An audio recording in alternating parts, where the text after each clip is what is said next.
fucking dollars. $98 fucking dollars. I have to decide between buying gas or buying food.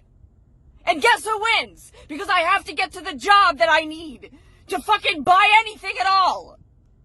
That doesn't pay me enough. And people want to donate $1,000 to fucking cats.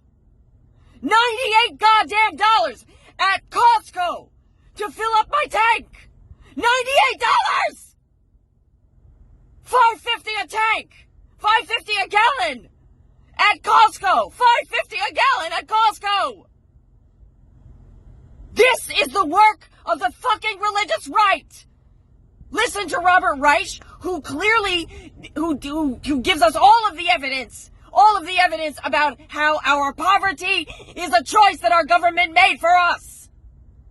A CEO is not worth 351 times what I get paid. Ever.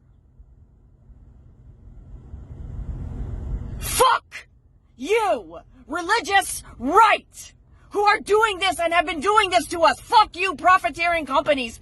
Fuck you, billionaires, stealing us, breaking our backs, stealing from us, profiteering off of us.